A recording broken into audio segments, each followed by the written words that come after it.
Hello, LinkedIn makers and movers. Today's guest is one of, if not the biggest founder creator we've had on the show to date, with nearly 250,000 followers. In the span of 12 years, she's built a prolific marketing career across B2C and B2B. And today she's the CEO of Verbatim, an influencer marketing agency that helps brands stop the scroll and start making an impact. Ladies and gentlemen, it's Brianna Doe. But before we pass the mic to Brianna, let's take a quick walk down memory lane. Brianna got her start as a photographer for the Arizona Diamondbacks, and in her first in-house marketing role, she was in restaurant marketing at Chick-fil-A, pretty big brand. And from there, she worked across B2C and B2B brands in retail, packaging, Web3, and fintech, building a range that most marketers would dream about. And now, in my humble opinion, it's pretty rare to see marketers cross that Rubicon between B2C and B2B, but when they do, it shows. And in my limited experience, I worked at a SaaS company that sold into consumer brands and Shopify ecosystem. I've seen firsthand that B2C marketers often lead the way when it comes to creativity, storytelling, and driving impact. And Brianna is living proof. Across these roles, she's developed expertise in content, community, and influencer marketing.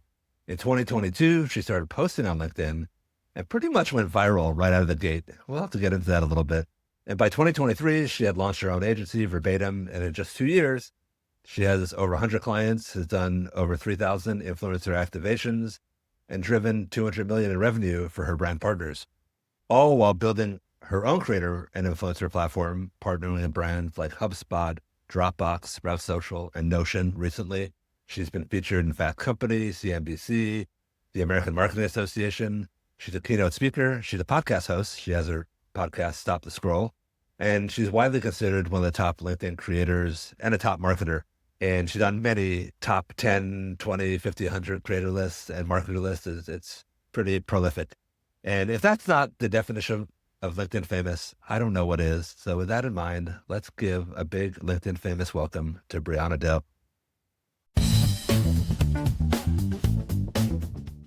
Welcome to the LinkedIn Famous Podcast, the show where we get real about what it takes to build a personal brand on LinkedIn that gets real business results. We're talking about driving revenue from a personal LinkedIn profile by sharing real and authentic stories and points of view. I am Brad Zomick, your host and the founder of Spectimer, a personal brand consultancy that helps founders and executives get LinkedIn famous. Join me for unfiltered conversations from the trenches of LinkedIn. We'll meet CEOs, go-to-market executives, subject matter experts, and company employees with blockbuster LinkedIn results. We'll unpack strategy and leave you with tactical advice to grow your personal brand and demand for your company's products and services. All right, LinkedIn hustlers, it's time to level up.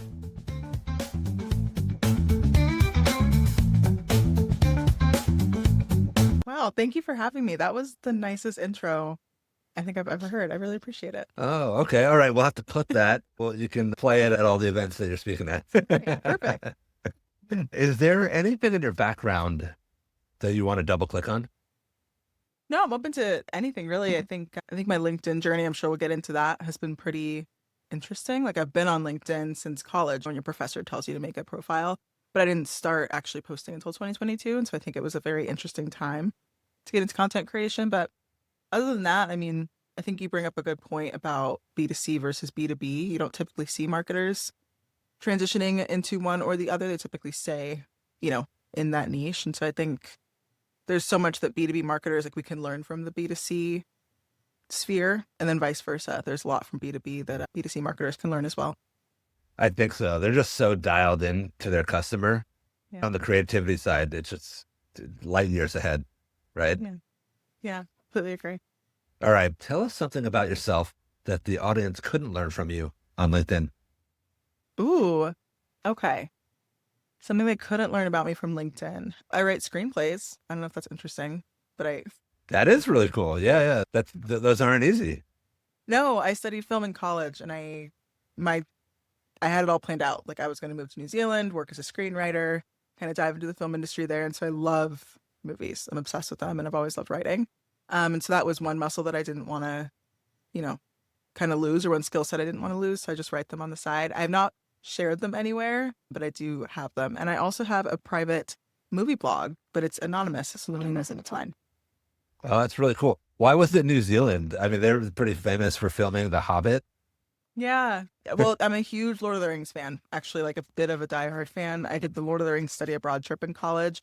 And so when I went there, we just learned so much about the film industry and how much they focus on the arts. And I just found it really inspiring. I think they create really beautiful films that aren't widely known or celebrated, except for Lord of the Rings. Very cool. I was a fan Yeah. of that too. In college, we watched them over and over again. They're great. That They that never probably get old. dates me a little bit, actually, too. No, I mean, I did the same. I love them. I'll probably watch them tonight. So, Yeah, awesome. Now, talk about your LinkedIn presence. What's something that people assume about you based on what they see on LinkedIn that isn't true? I mean, on a personal level, they probably assume I'm pretty extroverted. I'm not. I'm deeply introverted. But you will find me at events often. So I think that's also where that comes from, that mindset comes from. And I think I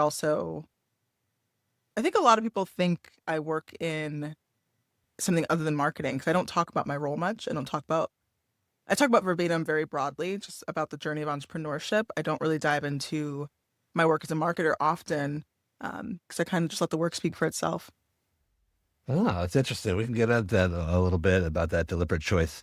But I want to get into your journey now. And as I mentioned, you seemingly went viral out of the gate. I did a little snooping, kind of looked at your history. That first post popped off, tons of engagement. And then even a few days later, you talked about it, how it did 1 million impressions, which is kind of unheard of.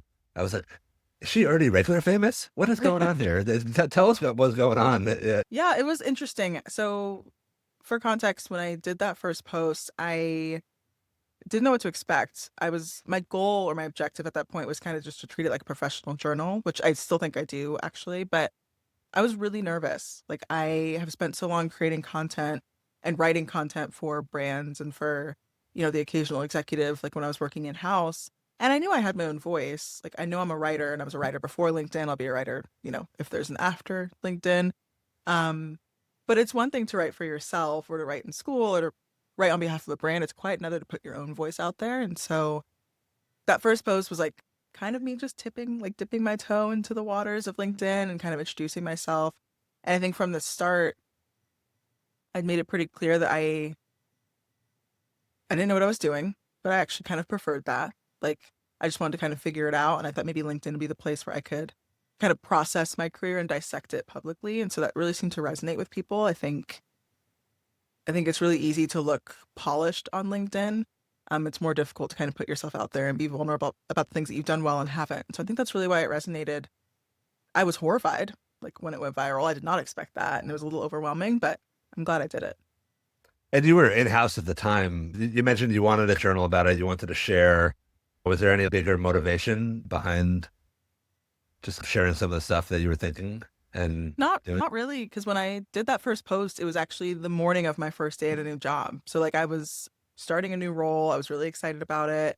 I'd known for years that at some point I wanted to go out and work for myself and launch my own business. My game plan at that point had been to wait until I was probably like at the VP level or SVP, maybe even CMO, and then make the jump. And so for me, it really was just about figuring out like, okay, could I carve out a space here? Like what kind of topics could I talk about that I find interesting and that other people find interesting? And like, is this going to be a place where I can like kind of look back, maybe help people that are 5 years behind me or 10 years behind me and, help them understand where I went wrong and what I did well. So there weren't really ulterior motives, but it was surprising for sure. How many connections, followers did you have at the time? Because obviously it's changed a lot. Think about what LinkedIn looks like now. And in 2022, it was starting to pop off. Today, it's like being at the club, being at a rave, or like a ball game, and people are just yelling Yeah. and the music is loud. I'm curious what your network it looked like at the time and why you think it kind of exploded. Yeah, I know I had less than 500 connections. I know that because I remember it annoyed me. Like for a while, I couldn't like that. Like you had this very specific number, but then once you got to 500, I just liked how clear and concise it was. So I remember I had less than 500. I'm not sure how many I had though, probably like 300 or 400. Um, it is a lot different now. Like it's cool to an extent. Like I like seeing people kind of step into their own and find their voice and, share online. I think there's enough room at the table for everybody, but you're right. It is starting to resemble a bit of like an online professional rave. So, And do you think it was like, I guess, the candor of the post? Have you dissected it? Because that doesn't happen to too many people. yeah, I mean, I think it was the candor of the post, and then to be blunt, I also think it's because I'm a Black woman. There aren't that many people, or in 2022 at least, there were not that many Black women that I could find that were creating content on LinkedIn. It's definitely increased, but it's still not like statistically all that high. And so I think it was a unique opportunity for me to connect with other Black professionals too. And there just wasn't really much of that happening. I'm glad it took off, and I've seen some of your content having. I feel like people who work in tech. I've read some of your posts, and it's like a rocky place to work, right? Your career posts have struck a chord with me. The tenure of a marketer is one of those shorter professions. Almost like, marketing roles have been anything but safe in the last 5 years, right? Yeah, it's not one of the most stable fields to work in, especially now in tech. I mean, we've all seen it over the past couple of years. It's not exactly like the most secure. It's been a lot of ups and downs. So I think that's another reason why we see people flocking to LinkedIn more and kind of carving out a name for themselves because you kind of have to at this point, to whatever extent you want, but you kind of need to get out there. Yeah. So I think doing that first post was your first step in getting out there. What did it look like from there? How did things evolve? Yeah, it's a validation, like, oh, I should keep on doing this. But what did it look like? Did it take a while for you to find your footing and cadence and voice? A little bit, yeah, because when I first started posting on there, I assumed that I would talk about marketing a lot. I mean, it's what I do all day. I thought, like, when I saw the people posting on LinkedIn, I was seeing a lot of content around like what they were learning at work or a campaign that they'd done that had just popped off or, whatever the case may be. And so I assumed that's what I would do too. And I think I posted about marketing like twice, maybe three times, and I just said absolutely not. I was so bored. I do it all day. I love what I do, but it didn't feel sustainable or fun to then get online after work and talk about marketing more. Like I wanted to zoom out and look more at my career as a whole.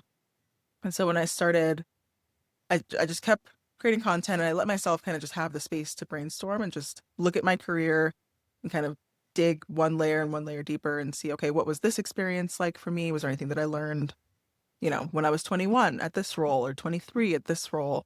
And just giving myself the space to just have those conversations, like to just post about something that I'd found interesting about an interview I'd had or, learning how to manage up. I was starting to test and see what kind of content resonates with me as the one writing it, and then what kind of content is resonating with the people that are like starting to follow and like follow me and connect with me. And I very quickly realized, I'd say within the first couple of months, that I had really found my rhythm just digging into like career growth and leadership and like job hunting at that point because I was still in house. Um, at that point, it just became a matter of figuring out, to your point, like what my cadence was. Like I kept seeing all this advice. I'm sure you see it too. Like Yeah, be of consistent, course. post 3 times a day. But what does that look like for me? Like I have a full-time job. This is a muscle that I'm starting to try and strengthen, but I've never done this for myself before. Um, and so I really use it as like just a creative experiment, I'd say for the first like 6 to 12 months. There's all these best practices floated out there, but I think at the end of the day, there's almost really no rules about how you decide to be yourself, right? Yeah, agreed. So I like that. What does your approach to content look like today? Do you have a system or a process? Because it seems like you're posting almost daily. Do you plan? Is it spontaneous? Do you write every day? Do you have batch? Yeah, I need to get better at this. Honestly, I need to figure out a way to make this more efficient. So basically, what I do is I have a Notion database. It's on my phone and it's on my computer. So if an idea ever comes to me, or if like a memory of a past experience or something that I'm going through currently with entrepreneurship, if something comes to mind, I'm able to just jot it down and just put some notes in my phone or on the computer. And then honestly, I wake up in the morning, I put my collar on my dog, head out, and I ask myself, okay, what do you want to write about today? Like, what's on your mind? And then if I can't think of something, I go to my ideas and like just memories and stuff and pick something. And if something resonates, then I'll write it out as I'm walking my dog and see like if it resonates and if I think it is what I want to say that day. And then I post it. It is a little stressful. I admire people who plan out their content quite a bit. But I think because I worked in social for so long, it was I got burned out a lot working in social, which I think is the story for a lot of social leads. And so I'm really still hesitant to put this structure around myself or like create a content calendar, batch create content because I just want it to feel I like the spontaneity. I want it to feel like it's just whatever comes to mind that day. If you're just kind of in the moment, nothing more authentic than that, right? Yeah, it's true. What And about when you? you're writing, do you have any approach or structure and hooks and all that stuff? Do you have any rhyme or reason to your craft? Well, I think the main thing I keep in mind is one thing I heard a lot, especially in the first year or so of posting, was, always make sure that you have a CTA or, yeah, like a CTA or like keep it really tactical. And I sometimes do that. I sometimes have a tactical post. What I really enjoy about LinkedIn, I'm curious what you think too, is I enjoy just like the thought-provoking posts. I love seeing just really in-depth conversations happening in the comment section. And so that's how I've started to structure my posts, I'd say for the past like 2 years or so. I don't put the pressure on myself to make sure it's tactical. What I want to do is just start a conversation or challenge a perspective or challenge my own perspective. And so the only structure that I typically have is making sure that I end the post with something you can walk away thinking about. I'm not saying make sure you do this every day after work, but I am saying have you considered the way that you end your work day and what you could do instead? Something that opens up the door to more conversation. And then I do working in content, working in social, I do know the power of a good hook. And so making sure that I keep that first line or the first two lines concise and make sure they actually speak to the most compelling part of the post itself. But for everything else, I'm grateful for my background in writing. I mean, I've been doing it since feels like it's been decades. And so I do think it's a craft that I've really sharpened my skill set in. And so the rest of it, like the middle, all comes pretty naturally. Yeah, I agree with you. I came up in content marketing at the rise of inbound. So it's like almost if you can write a article that's SEO optimized for Google, and obviously that's not as important anymore. You really focus on the intro and the conclusion, and everything else writes itself. A LinkedIn post is a nice small reduction of that down to whatever it is, a couple of hundred, 300 or 400 words on the high end. For people who've done that, like writing a post is easy, and especially when you treat it as a journal, right? Because sometimes it doesn't have to be about work. And yeah, it's interesting. One thing I'll say is that there are varying degrees of, I guess, people approach their content strategy. And I think often when you talk to founders, they're probably on the complete opposite end of the spectrum, right? It's all work and no play. And then there's, I think, the people who kind of treat it like business in the front, party in the back, I guess. The weekend is when you talk about your personal things. But I think the funny thing is you realize when you do that, the posts are more personal and often have more engagement. I wrote a post last weekend about, how McDonald's only gives 2 ketchup packets or something like that. And the I experience has saw that. changed from when I'm a kid. And that was like my most viewed post in like a while, aside from some video that I sucked into the feed. So I saw you that. never know what's going to strike a chord with people. You really don't. And I think that's the nice thing too. Like sometimes it is that personal post. Sometimes it's just, I think it's so important to remember that it's social media. Like, yes, we're in a professional sphere on LinkedIn, right? It's kind of like our water cooler, but if you're standing around, I mean, do people still have water coolers? Like if you're standing around the water cooler at the office, you're not just talking about what you're working on that day. Like you're catching up about your kids or, whatever you're comfortable with. And so I think it's cool. I did see that post about McDonald's and you actually sparked a fun little rant from my fiance because I checked him and he was complaining. He was like, yeah, he's right. Like they only give 2 packets. And so I just think it was funny, you know, people do just connect with those little things too. It is. And McDonald's is such a big brand that's impacts so many people's lives. So, Right. And you need but the ketchup. The ketchup is the important part, it is. But why can't they give me the pumps anymore? It doesn't make any sense. or the So, dipping ones, even the ones where you peel off top oh crust. yeah, those are better. Those are way Yeah, better. It's those are like the think about like worst. garbage that goes in the landfill too. It's like Right. See, McDonald's, they'll get it together. back into the LinkedIn world. How do you approach engagement? And obviously, I think things are way different for you. You put a post out there, even your bad post probably has exponentially more engagement than somebody getting started. Yeah, how do you approach that and weave it into your overall approach to LinkedIn? Yeah, that's a great question. So I will say if I had to do like a pie chart, I would say 90% of my effort is on engagement and 10% is on actually writing posts that I publish or create. Because for me, there's just the comment sections are where the fun happens. That's where the magic is. And yes, I can put out a post and that can happen in the comment section there, but I just love spending most of my time like scrolling and looking for interesting conversations than popping in or just learning from them. So I do spend more time engaging than posting or thinking about posting. Yeah, but when it comes to like my comment sections, it can get a little not overwhelming in a bad way, but there's this expectation, I think. I hear it on, webinars all the time. Larger creators, they don't respond to comments. Like why would you engage? And I think it's important to remember, especially in like on LinkedIn in the B2B space, there are not a lot of full-time B2B creators. Like I don't have the luxury of like sitting and responding to comments all day. Like I do have a job, I have clients, and I have stuff going on. And so I do make a concerted effort to like comment back and engage when I can, typically for the first 24 hours. And then after that, I just kind of have to move on. And so I think that's one area where larger creators could probably use a bit more grace. Like it is tough to sit there and respond to every comment, even if you think it's really interesting or, engaging. It's just the Yeah, time suck. I could only imagine. So we talked about your own posts, but what about outbound? Is there a strategic element of your commenting that is a little targeted for verbatim? No, honestly, no. It probably should be as a founder. Like I should probably have more of a plan, but if I'm being for real, the majority of my business, it's split. My inbound or my referrals are it's split between referrals, like word of mouth, and just inbound from LinkedIn. I don't do anything else. And so I'm not particularly worried about driving pipeline for verbatim. And if I was, I'd probably just go like the paid social route since I know it really well. Um, I just want to keep LinkedIn about engagement and about networking. So I have curated my feed in the sense that I make sure I'm able to see people whose content I really like. It doesn't always show me everybody's, but I'm intentional in that way, like knowing whose content resonates with me and what kind of conversations I want to be a part of. But outside of that, I will comment on just about anything.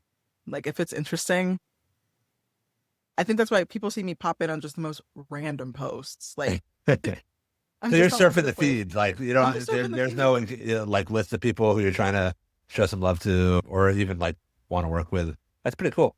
Yeah, I mean, there are Yeah, people, like I said, like if I just, my friends or like people whose content I always really like, I do search for them because I'm like, okay, well, what did they post today? I want to see. It's probably something, really great. But yeah, outside of that, it's really just to have conversations and to learn from other people and share perspectives. It's been a lot of fun. So that's awesome. Your world is influencer marketing. You probably talked about the crossover of LinkedIn and influencer marketing, yeah. and yeah, I feel like influencer marketing is old hat in B2C and B2B. I guess it feels like the next big thing. What's your take on the emerging role of LinkedIn in the world of influencer marketing? Yeah, I have many thoughts. I love influencer marketing, which is pretty obvious since I decided to build an agency around it. But I love it. I think it's an incredible channel and it's such a cool way to for humans to connect with other humans in a way that they can't connect with an ad, right? Or with like, you know, a piece of mail, like direct mail. And so I really do love influencer marketing. And I think B2C marketers have their thumb on the pulse of how to do it well. Doesn't mean they always do.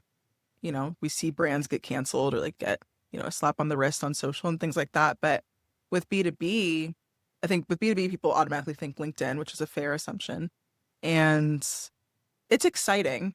Um, I can see it's starting to take off. I think it's only going to accelerate over the next couple of years.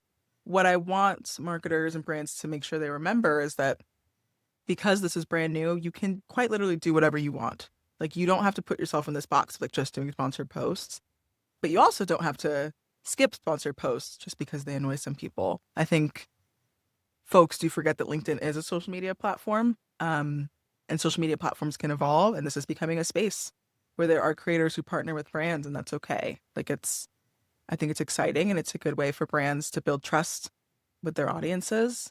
But because of the lack of standardization, I just think there's also a lot of education that needs to be shared. Like, how much should creators be charging? How can brands negotiate? Like, making sure both parties are really taken care of. That's going to be crucial. Yeah, I see companies doing this, like big companies like Notion and Yeah. HubSpot, and those companies are now huge. Where do you think the entry point into this is? Then how do you think a company should even carve out that paid budget against other paid activities like paid social on LinkedIn?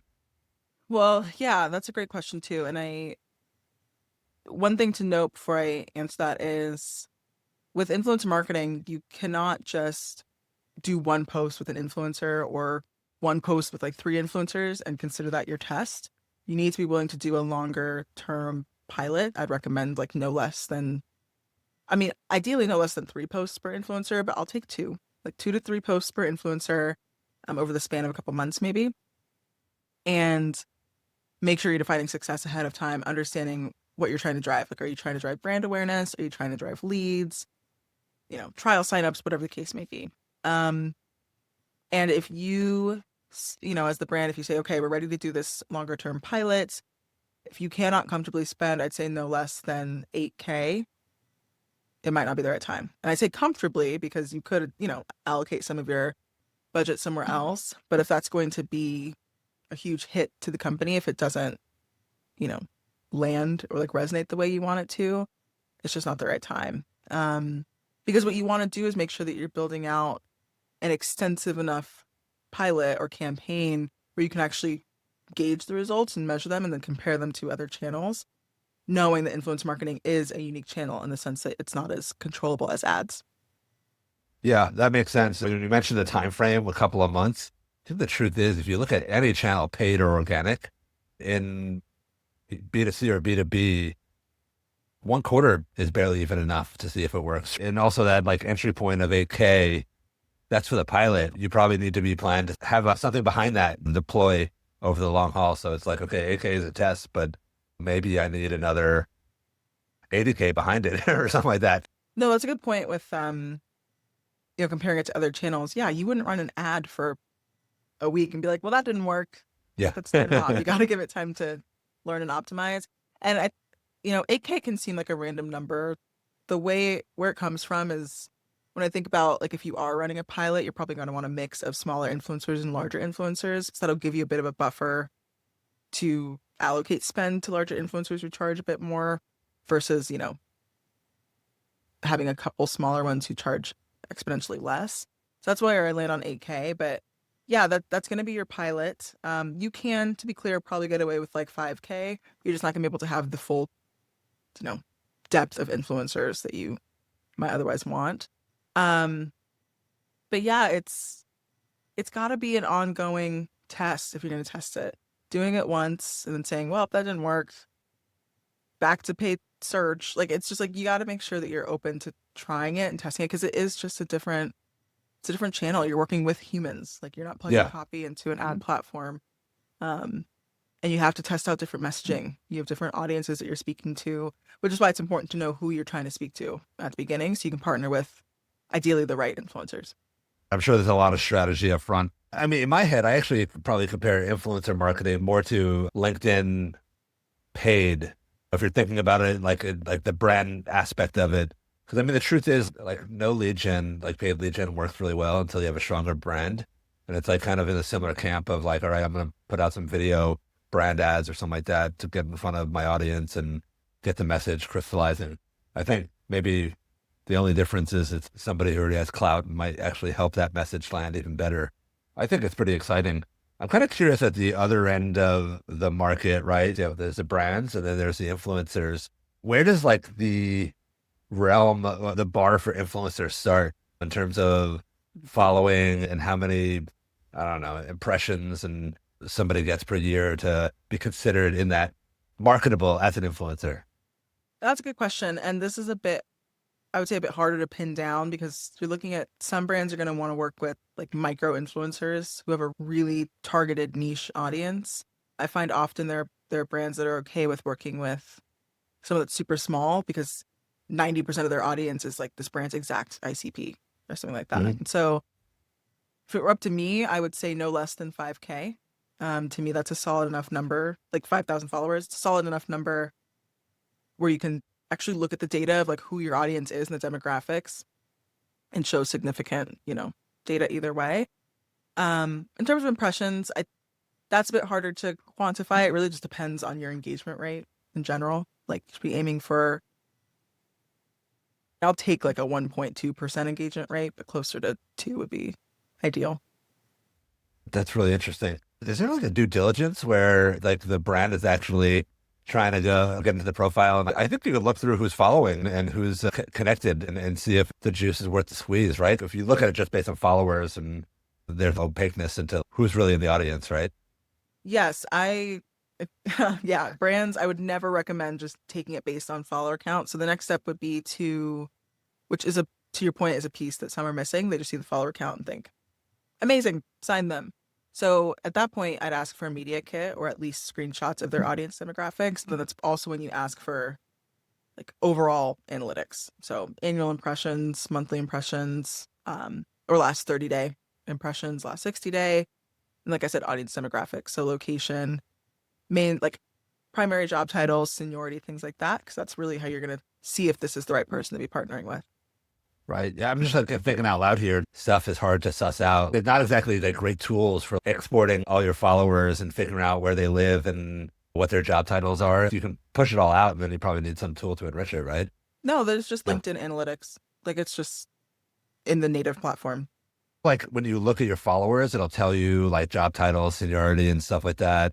Yeah, that's what I'm referring to. Okay. When you go to your profile and then click the analytics button, what brands will want to see are those demographics. It's just like it is on Instagram or anything else where with Instagram, with other platforms, you typically have, platforms that you could use to pull this data. LinkedIn's a bit more locked down in that sense, but that's kind of information you're pulling. On Instagram, it's also going to be like age, location, things like that. On LinkedIn, it is more geared to like professional characteristics.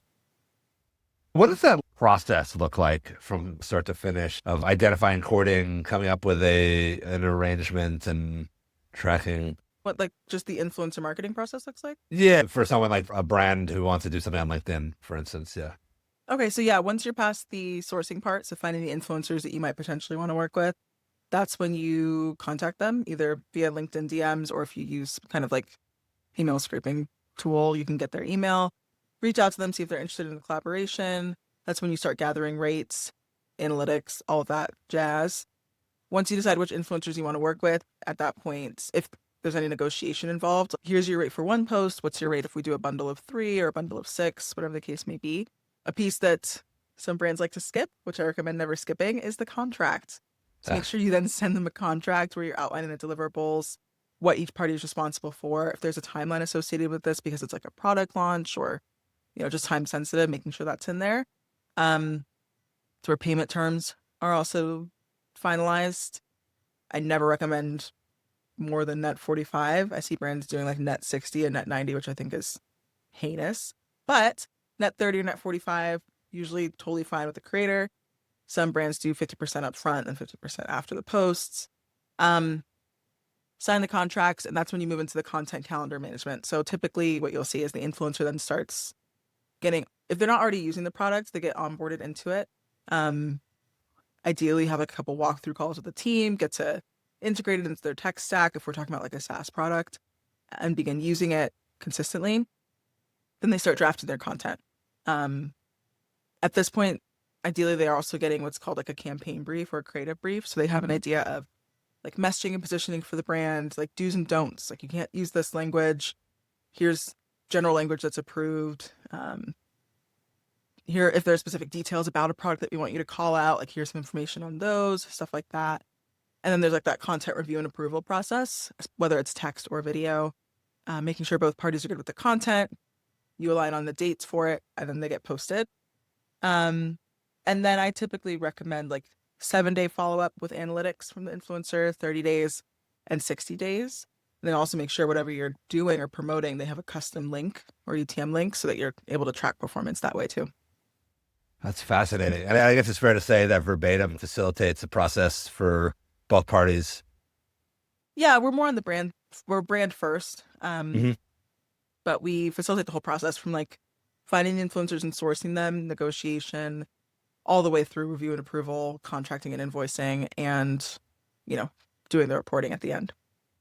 There's this whole new area of B2B that is new and exciting. And it'd be Yeah. interesting to see how it grows over the next few years. Yeah, it's very exciting. It's a lot of fun. Awesome. So let's get back into your LinkedIn. We talked about your process and approach, and we also talked about some of the impact, right? We'll start with the content. Do you track it, your engagement? I track it in the sense that I need to be able to speak to it when it comes to like brand partnerships. Um, Hmm. and I am curious too, in general, just who my content is really resonating with. I find it interesting, but outside of brand partnerships, it really doesn't impact me much. And to be clear, I see the value in it. It's just that, like I said earlier, because I worked in social for so long, I just want to keep this just more fun for Hmm. myself, honestly. So I keep an eye on it. It's always good to know, like, okay, that kind of content really doesn't resonate, or like, this does, and it's nice, but outside of brand partnerships, it doesn't really come into play much. Interesting. So you track it just for your media kit. Do you periodically like look at what's performing and or what didn't? Yeah, I mean, I'm looking at like my audience demographics, how they're shifting. It's shifted a lot since I went out like launched verbatim. Like I was really heavy in the recruiter demographic before, and now it's like C-suite founders, marketers, and sales leaders more so, which is kind of cool. Um, and then I track my engagement rate in general and just how my like impressions annually. All right. Well, then let's talk about how it's impacted your life and for the things that were surprising, and that could be positive or negative. Yeah, the impact has been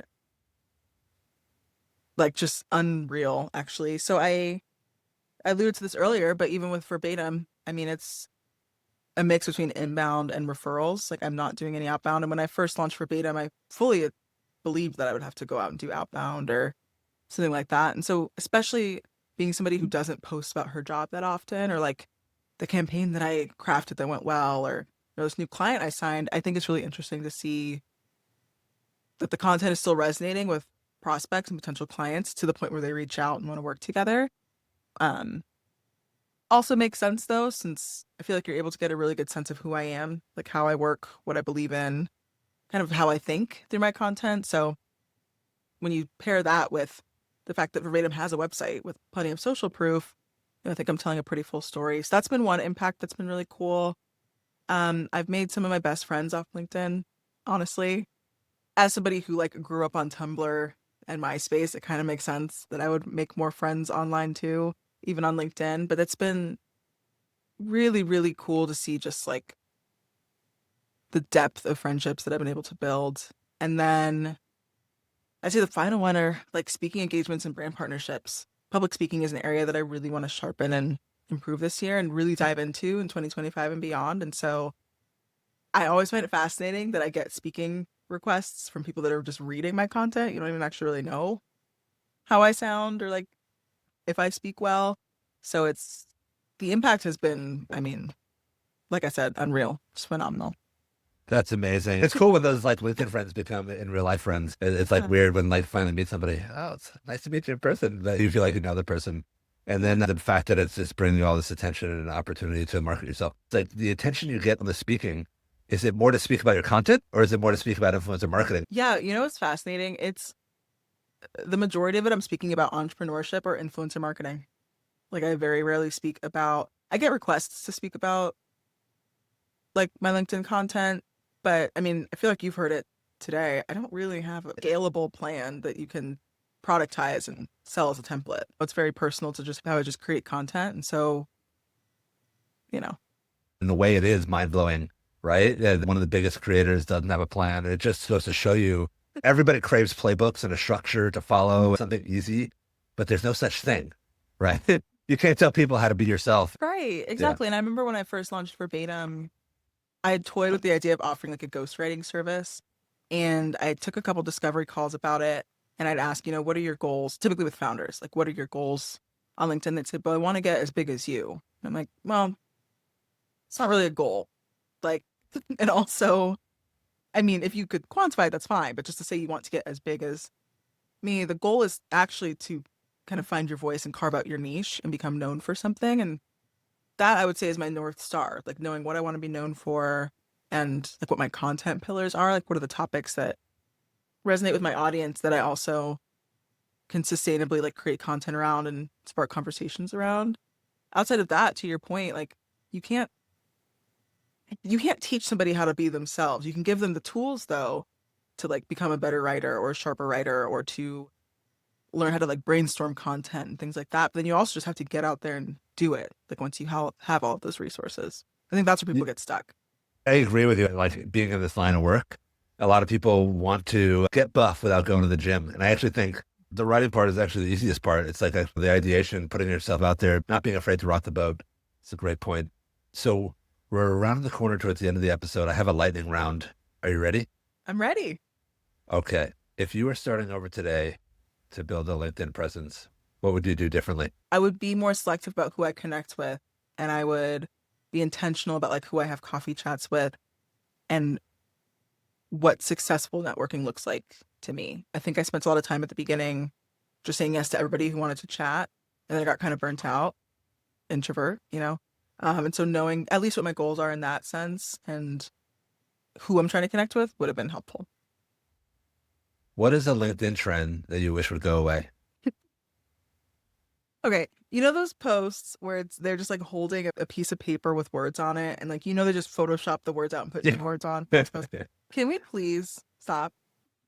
Can we stop I that? don't actually see a ton of those. I feel like that's like a few years ago. Dave Gerhardt used to do that, and Hey, I think Tim Davison, at least in B2B, I don't. I no, see less a of that now. lot. I see a Yeah. lot of it. I don't like it. Okay. All right. Don't do that. Do that.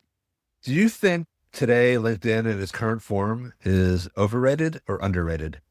I think it's underrated. I think people that aren't on LinkedIn think we're really weird for creating content on LinkedIn, but it is such a cool platform. And the fact that you can connect with like your role models and people you respect from such cool companies is insane to me. Like it's such a unique platform in that sense.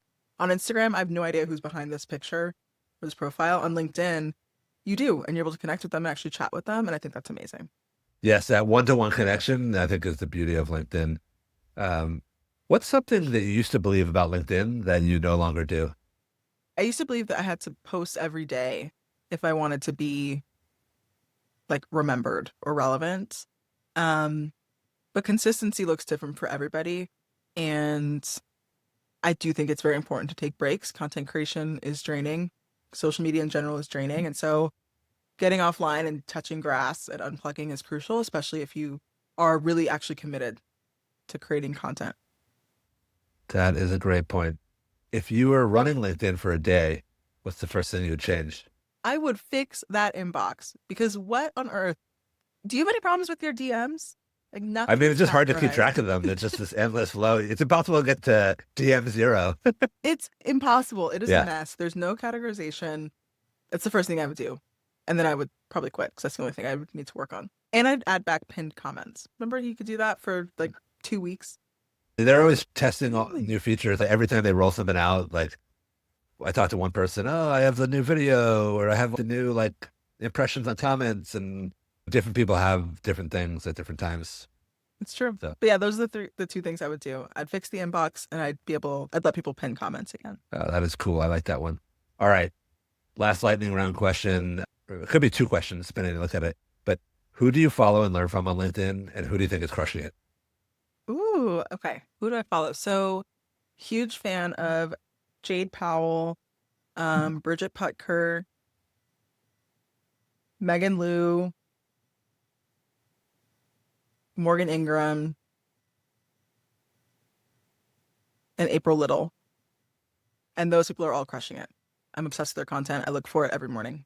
Awesome. I'm gonna get those links so I can include it in the Substack write up. All right. We're near the end. Sad time, but excited to learn so much about your LinkedIn journey and about B2B influencer marketing. Is there anything exciting happening at Verbatim or just in your world that you want to share or plug? Yeah, I mean, nothing really at Verbatim. If you're looking for influencer marketing support, check us out at weareverbatim.com. Outside of that, I haven't really talked about this yet, but I do have a book coming out later this year. So if you follow me on LinkedIn, or my newsletter, I'll share all the information about that and how you can pre-order it. All right. That's very exciting. Sign me up. I would love a copy. Amazing. And thank you very much for being generous with your time and insights. Everybody go follow Brianna on LinkedIn. If you aren't following her yet, she has a huge following. Otherwise, until next time, let's stay connected. Awesome. Thank you so much for having me.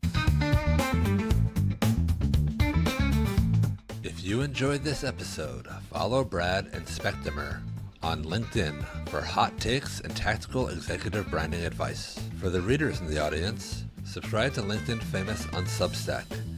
And if you really loved this episode, leave us a review on Apple Podcasts, Spotify, or the podcasting platform of your choice. Until next time, stay bold, authentic, and keep on creating.